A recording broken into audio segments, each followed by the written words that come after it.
ठीक है, देवियों और सज्जनों, आपका स्वागत है हॉरर माइंड में, जहां हम रहस्यों, थ्रिलर्स और हॉरर फिल्मों के बारे में बात करते हैं। और इस हफ्ते दोस्तों मैं आपके लिए 2013 की हांगकांग की बेहद कम आंकी गई हॉरर फिल्म रिगर मॉर्टिस की चर्चा करूंगा। इस फिल्म के निर्माता हैं जापानी फिल्म मेकर ताकाशी शिमिजू, जिन्हें खास तौर पर जुऑन या ग्रज सीरीज बनाने के लिए जाना जाता है, जिसे मैं भी चैनल पर तब कवर करूंगा जब मुझ में थोड़ी हिम्मत आ जाएगी। हांगकांग के निर्देशक जूनो मक द्वारा निर्देशित रिगर मॉर्टिस एक खूबसूरत, स्टाइलिश और डरावनी फिल्म है, जिसमें हॉरर फिल्मों में देखी गई सबसे अनोखी छवियां हैं। यह फिल्म लोकप्रिय Hong Kong comedy series mister vampire को श्रद्धांजलि है, जिसमें इसके कई कलाकार फिर से इस फिल्म में नजर आते हैं।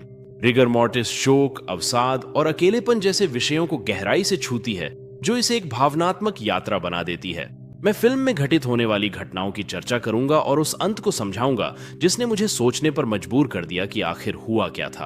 अगर आपको यह वीडियो पसंद आए तो कृपया लाइक बटन पर क्लिक करें, इससे चैनल को सच में मदद मिलती है और मैं इसका दिल से आभार मानता हूं। तो बिना किसी देरी के आराम से बैठिए और मेरे साथ रिगर मॉर्टिस की बेहद डरावनी अपार्टमेंट बिल्डिंग की खोज में शामिल हो जाइए। हमारी फिल्म की शुरुआत एक अराजक और खूनी लड़ाई के बाद के दृश्य से होती है, जिसमें एक डरावना गीत भी बज रहा है।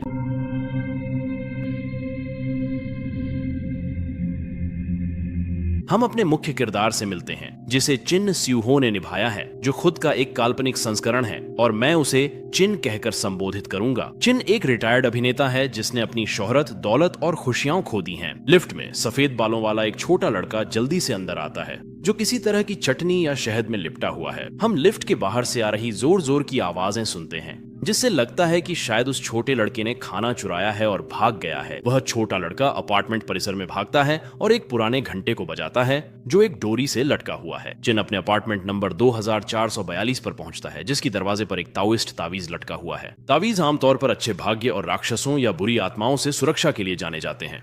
हम एक बूढ़े आदमी से मिलते हैं जिनका नाम अंकल यिन है, जो अपार्टमेंट्स के सुरक्षा गार्ड हैं। अंकल यिन कहते हैं कि वे सभी निवासियों और उनकी रोजमर्रा की आदतों को जानते हैं और चिन को आश्वस्त करते हैं कि चिंता न करें, यह इलाका सुरक्षित है। फिर वह खाली अपार्टमेंट के दरवाजे पर ऐसे दस्तक देता है जैसे अंदर जाने से पहले सम्मान पूर्वक अपनी उपस्थिति की घोषणा कर रहा हो। अंकल यिन अंदर चलते हैं, चारों ओर देखते हैं और थोड़े घबराए हुए लगते हैं। तुम्हें यकीन है कि तुम्हारे पास हमें बताने के लिए कुछ नहीं है दोस्त? इसके बाद वह कुछ अगरबत्तियां जलाते हैं ताकि नकारात्मक ऊर्जा को दूर किया जा सके और सम्मान प्रकट किया जा सके। वह स्पष्ट रूप से किसी अज्ञात सत्ता से बात कर रहे हैं, जो शायद खाली अपार्टमेंट में मौजूद हो सकती है। चिन अपनी चीजें निकालते हैं, जिनमें उनके अभिनय के दिनों की कई पोशाकें शामिल हैं। एक कुर्सी पर खड़े होकर गले में फंदा डाले हुए वह अपने बेटे द्वारा छोड़ा गया एक वॉइस मैसेज अपने फोन पर सुनते हैं। बेटा कहता है कि उसकी माँ ने उससे वह घड़ी धोने को कहा जो उसने उसके लिए बनाई थी, और वह अपने पापा से पूछता है कि वह घर कब आएंगे। हम देखते हैं कि चिन ने अपने बाएं हाथ पर वही हाथ से बनी रोलेक्स घड़ी पहन रखी है जिसे उन्होंने अभी तक नहीं धोया है। हमें कुछ काफी डरावनी छवियां देखने को मिलती हैं, जो हालात के साथ मिलकर ऐसा संकेत देती हैं कि चिन की पत्नी थी। ऐसा प्रतीत होता है कि चिन की पत्नी और बेटे की दुखद मृत्यु हो गई थी। जब उसकी सिगरेट बुझ जाती है, वह कुर्सी से कूदता है और खुद को फांसी लगा लेता है। जब उसकी देह से धीरे धीरे जीवन निकल रहा होता है, हमें कुछ रहस्यमय दृश्य देखने को मिलते हैं, जो जीवन, मृत्यु और क्षय के चक्र को दर्शाते प्रतीत होते हैं। इसी दौरान एक भूतिया आकृति चादर के नीचे से उठती है और मरते हुए चिन्ह के पास आती है। फिर वह भूत चिन्ह के मरते हुए शरीर में प्रवेश करता है और फंदे से बाहर निकलने की कोशिश करता है, या शायद उसे हवा में स्टाइलिश तरीके से नाचना ही पसंद है। अचानक एक आदमी अपार्टमेंट में घुसता है और चिन को रस्सी से काट देता है। भूतग्रस्त चिन उस आदमी पर हमला करता है और दोनों में लड़ाई शुरू हो जाती है। इसी दौरान वे चिन के मोबाइल फोन पर पैर रख देते हैं। वह आदमी चिन का चेहरा जबरदस्ती आईने के सामने करता है, जिससे पता चलता है कि उस पर एक महिला के भूत का साया है।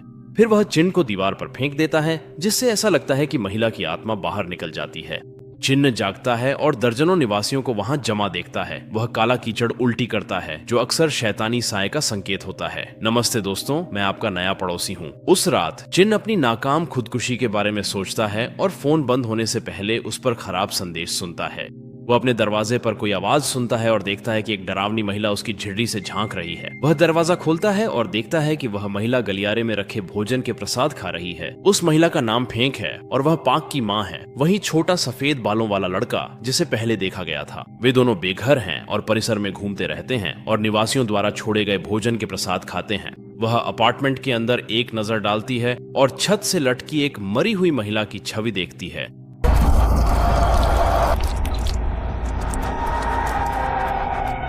वह भोजन के प्रसाद खाने के लिए माफी मांगती है और पूरी तरह डरी हुई वहां से चली जाती है।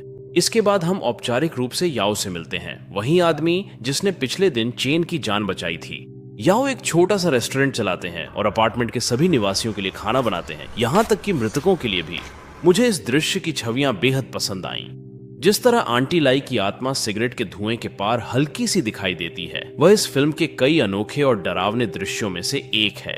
याओ की चिन से बातचीत होती है जिसमें हमें पता चलता है कि वह एक सेवानिवृत्त वैम्पायर हंटर है। हालांकि वह अब भी हमेशा अपने पास ग्लूटेनस चावल रखते हैं। चीनी वैम्पायर, जिन्हें जांगशी या हॉपिंग वैम्पायर भी कहा जाता है, ग्लूटेन्स चावल से डरते हैं, जैसे पश्चिमी वैम्पायर लहसुन से डरते हैं। हम आंटी मुई से भी मिलते हैं, जो एक दयालु और प्रिय वृद्ध महिला हैं, जो अपने पति तुंग के साथ रहती हैं। आंटी मुई सबके कपड़े सिलती हैं और सभी बच्चों की देखभाल भी करती हैं।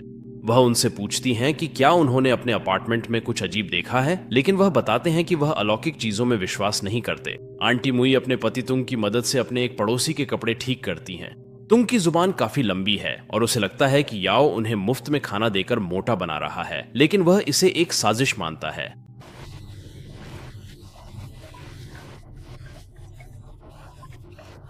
कचरा फेंकते समय तुंग सीढ़ियों के नीचे से बच्चों के रोने और हंसने की आवाज सुनता है। वह नीचे जाकर जांच करता है, लेकिन अगर मैंने ऐसा सुना होता तो मेरा अपार्टमेंट अगले ही दिन किराए पर लगा होता। वह एक पीला सा छोटा लड़का देखता है जो डर के मारे कोने में, जिसे हम देखते हैं कि उसका चेहरा बिगड़ा हुआ है। अगर ग्रज फिल्मों ने मुझे कुछ सिखाया है तो वो ये है कि अब बहुत देर हो चुकी है। तुंग फिसलन भरी सीढ़ियों पर फिसल जाता है और ऐसा लगता है कि उसकी गर्दन टूट जाती है, जिससे उसकी मौत हो जाती है। हालांकि उसे पता नहीं है कि क्या हुआ, लेकिन आंटी मुई को जरूर किसी गड़बड़ी का एहसास होता है। तुंग घर लौटता है, जहां आंटी मुई की तरफ से उसे एक प्यारा सा फुटबाथ मिलता है। उसके पैर बेहद ठंडे महसूस होते हैं और वह रहस्यमय ढंग से आंटी मुई से कहता है कि वह कुछ दिनों में वापस आएगा। आंटी मुई अपने सपने से जागती है, जिसमें असलियत में तुंग कभी घर नहीं लौटा था। अंकल यिन तुंग के गिरने के खूनी नतीजे को देखता है और जमीन पर एक सोने का दांत पाता है। छोटा पाक ऐसे घूमता है जैसे वह जगह उसी की हो और जब चाहे किसी भी अपार्टमेंट में चला जाता है। उसे तो यहाँ तक पसंद है कि वह दूसरों के सिंक में पेशाब कर देता है। पाक अपनी ड्राइंग पैड चिन के अपार्टमेंट में छोड़ देता है, जिसमें डरावनी फिल्मों के बच्चों से उम्मीद की जाने वाली भयानक चित्र भरे हुए हैं।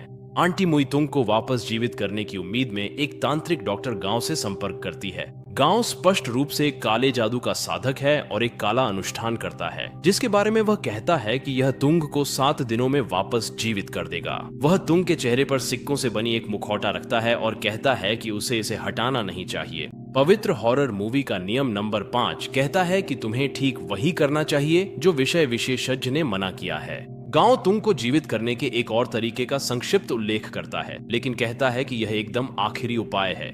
गांव खुद बेहद बीमार नजर आता है और काला जादू इस्तेमाल कर एक जॉइंट जलाता है और भगवान की मर्जी के खिलाफ थोड़ा नशे में हो जाता है। यार, अगर आप ध्यान से देखें तो उसके जॉइंट से उठता धुआं एक बच्चे के आकार का दिखाई देता है। इसके बाद हमें फिल्म का सबसे शानदार और डरावना दृश्य देखने को मिलता है।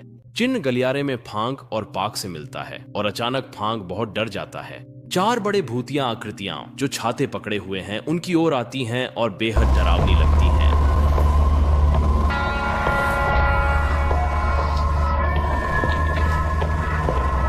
इन भूतों को चीनी पौराणिक कथाओं में हेबाई वुचांग कहा जाता है, जो अधोलोक के चीनी यमदूत हैं। पश्चिमी संस्कृति के ग्रिम रीपर की तरह हेबाई वुचांग का काम हाल ही में मरे हुए आत्माओं को अगले जीवन की ओर मार्गदर्शन करना है।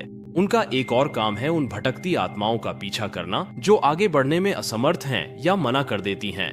वे अपनी छतरियों में आत्माओं को फंसा लेते हैं, जो एक तरह के जाल की तरह काम करती हैं। घर के अंदर छाता खोलने की जो अंधविश्वास है वह इसी मिथक से जुड़ा है, क्योंकि कोई अनजाने में छाता खोल सकता है और उसमें फंसी आत्मा को बाहर निकाल सकता है। हेबाई वुचांग जीवित इंसानों के लिए हानि रहित हैं, जब तक कि आप उनके रास्ते में न आ जाएं। इसी वजह से फांग चिन को दीवारों के पास रहने के लिए कहती है। जैसा कि हम आगे जानेंगे, चीनी रीपर इन गलियारों में घूम रहे हैं और एक खास आत्मा की तलाश कर रहे हैं। चिन, पाक और फांग के साथ बेसमेंट में जाता है, जहां वे सोते हैं। वह अंकल यिन से मिलता है, जो काफी समय से फांग और उसके बेटे का ख्याल रख रहे हैं। यह खुलासा होता है कि फांग सालों पहले अपने पति के साथ अपार्टमेंट 2442 में रहती थी। उसका पति पड़ोस में रहने वाली 2 जुड़वां किशोरी लड़कियों को ट्यूशन पढ़ाता था।